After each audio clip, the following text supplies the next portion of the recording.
Well, welcome all to coming to the unveiling of Manchester's first Black History sign.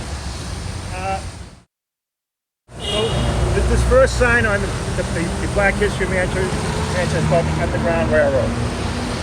There's always been speculation that the Underground Railroad operated here in Manchester, but no concrete evidence. And to think this went on 175 years ago, and here we are today, just finally unveiling the proof that it did happen.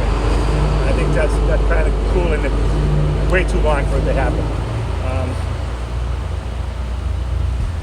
The Black history in this city, it's always been here. It's just never been researched too much. It's been overlooked. It's been there. It's a little harder to find, but there's ways of doing it. I started researching the Black history about 4 years ago when Mike from Manchester Archives over there at City Hall was contacted by some people who wanted to know some Black history of the city. Well, Mike forwarded that email to me, and then I said, well, I had a couple of things, but there must be more. So I contacted the people back, and they said, oh, never mind, because we're moving to Colorado. We don't care anymore. And that happened. And so I just continued researching, and I've come up with some amazing things. This is the first sign. We hope to have several signs in the city, all kinds of different themes. We have school children.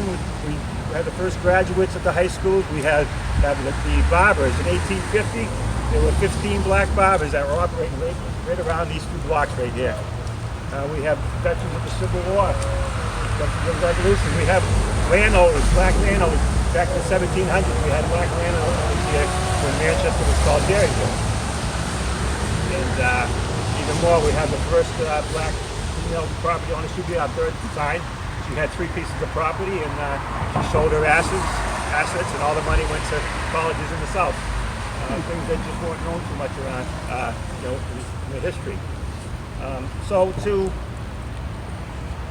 see where we are. So what we're going to do is we'll unveil this first sign, and then I'll go over it, explain some things, and we'll see how it goes from there. Annie? Whoa! Oh. Nice. Yay! So that's it. Boy, Stan. Good job, Stan. So to tell you something about the sign, on the right-hand side here, you have a map. It's a National Geographic map. We got that from them. It's on the Underground Railroad routes, and it does show one coming right through here. And one thing that I did not know about the Underground Railroad routes, they actually went south too. You see them going down to Florida and right into the islands. So they were all over, and people helped them throughout the whole sign. On the right-hand side, you see a picture of what Manchester Street looked like in about 1880. Manchester Street is this street right here that we're looking at.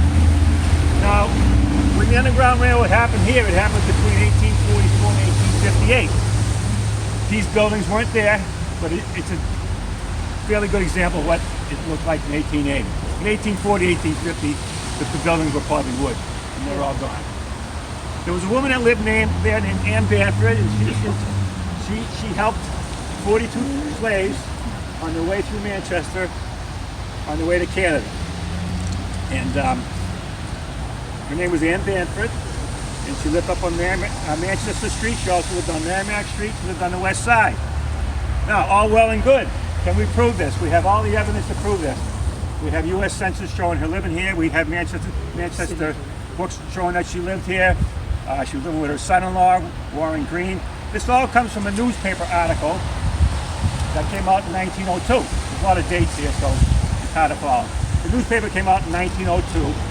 It was an inquiry to the Manchester Mirror, an American, inquiring about a woman that lived here named Anne Banford that was involved with the Underground Railroad.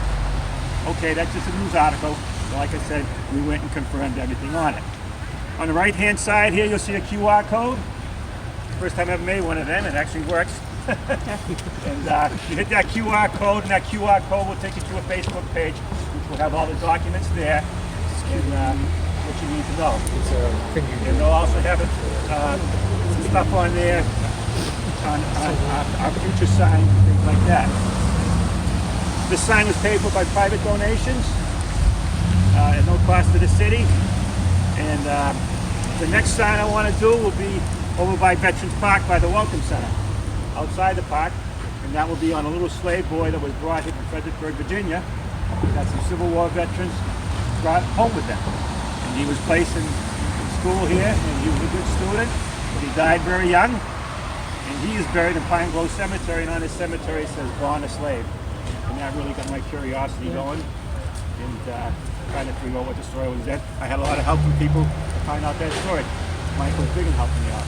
That will be our next sign. And after that, we want to do Samantha Plankton, who was the first black female property owner in the city. She owned several two properties here, and I think two in New Boston. So this is the start of it. We hope to continue it. So we'll have a little walking tour by the time I'm done. And we can walk around and just get this to the Black History Mansion. So we're very happy to finally get